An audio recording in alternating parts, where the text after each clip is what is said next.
I had a dog named Luna. She was a Shih Tzu. She was approximately 2 months old. I applied for health insurance for Luna, and the insurance was going to take approximately a couple weeks to be active. Unfortunately, she got sick before the insurance kicked in. So when I took her to the vet, when she started feeling sick and she was very lethargic, it was approximately $150. So I ended up going to another vet, and that vet said it's a very minimum procedure, but you do have to pay at least 50% of it, which was $5,000 out of the $10,000. When I went back so they can remove the stitches that they had put in the last vet that wanted to help me, they said that since they couldn't do many tests, they didn't know how to calculate the anesthesia, they didn't have a real vet on site. We didn't get any answers, but then they gave it to me and they said, well, you can take her home right now. So I sat right next to her, I put music on the TV, and then I remember I was taking a lot of pictures of her, and then I took one picture and I went to zoom in into the picture, and that's when I realized that she had passed away.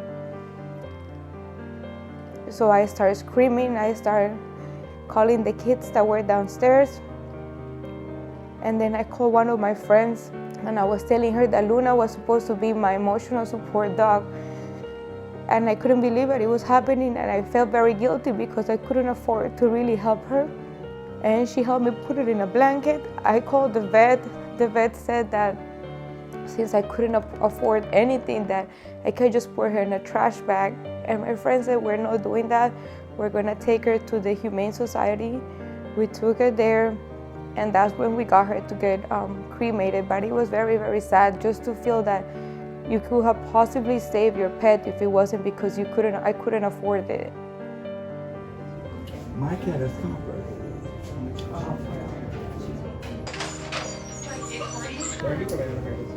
What got me into veterinary medicine is that when I was younger, my dogs would get sick and I couldn't afford health care for them. I had a dog, she lived to be 15. She ended up getting a pyometra, which is an infection of the uterus. When I took her to the ER, they told me that the bill was going to be about $3,000. I was 15 years old. I could not afford $3,000, so I ended up having to choose euthanasia, which was $300 compared to the $3,000 bill. That way, I thought I need to be able to get into the veterinary field to see and to be able to afford veterinary care for my future pets. Camila and Stephanie are not alone. Between July 2022 and 2023, veterinary costs have increased by nearly 11%. And the average cost for a visit is about $60. But adding vaccines and additional tests can transform that $60 into $600. Experts attribute this increase of prices to a shortage of pets. So in the next 10 years, there's a 40,000 veterinary shortage due to retirement. Corporate veterinary medicine is hiring all the graduates. You know, it's big business. Corporations are into medicine, dentistry, and veterinary medicine. They're hiring the veterinarians, they pay them well, and they pay them well, so, and they, and we're all busy. It's supply and demand. All the prices have gone up. Your veterinary technicians, you can't pay them minimum wage anymore. They're critical. You have to have support staff in your hospital. The doctors can multitask when you have good support staff.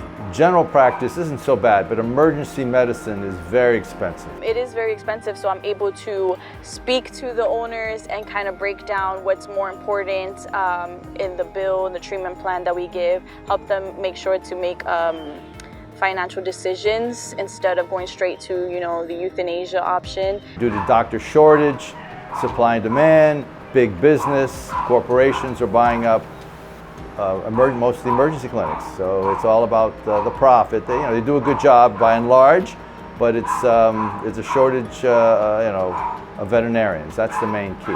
Veterinarians across the nation are having to charge more for animal care as their costs go up. That's resulting in animal owners being forced to make some really challenging choices. Pet parents are also feeling the effects of inflation. The minimum basic costs of what we need to take proper care of our pets, food, vaccines, medications, lab work, anesthesia, getting their teeth cleaned, you name it, have all gone up. Throughout the pandemic, millions of Americans have become pet owners, but many owners struggle to cover the costs of veterinary care. This is the case of Patricia, who got her dog Junior right before the pandemic. Right after the pandemic, Junior started to develop gastritis, and we started to experience the increasing costs of the vet. which increased significantly after the pandemic because we have to do several tests for about like 3 months, like blood tests, urine tests, fecal tests, x-rays, and more, that they were expensive and we did not have insurance. The bills is starting to rise from like $100 to $400 every visit. The first 3 months were hard on us because even the regular checkup increased. But we love Junior and we want him to have a good quality of life with us. One solution for pet owners who cannot afford pet care is the foundation of Friends of Miami Animals, which offers veterinarian services through their Wellness on Wheels program. The Wow-mobile came about when Friends of Miami Animals Foundation was considering doing a high-volume spay-neuter mobile clinic. We realized that providing free wellness services to the community would mean that we could help pet owners who were maybe struggling to keep their pets or to provide care. With Miami-Dade Animal Services and Friends of Miami Animals Foundation, FOMA donated the vehicle, and we donated $500,000 for the first year of operation. We also went to Miami-Dade County Commission and said, if we fund the first year for free services, would you do year 2 and 3? So we are well into year 3, and the vehicle has been a tremendous success. The Wellness on Wheels mobile provides free routine vet exams, vaccinations, microchipping, and other routine services that pet owners may have a hard time accessing. Sometimes it's also vet deserts where there are just no vets available that people can access. So the Wow-mobile is stationed in vet deserts across Miami-Dade County. We put it there for 3 months at a time. Pets are family. We know the importance of the human-animal bond. So for FOMA to help pet families, I think it adds value to the human-animal bond, and it lets people know that it's important that the community cares about pets and their families. Even till this day, the kids have pictures of her in the room, and it just makes it very sad to even think about getting another pet, just to think that what if something else happened, and then you're always thinking for the worst. And it's just like losing a family member. It's very, very sad.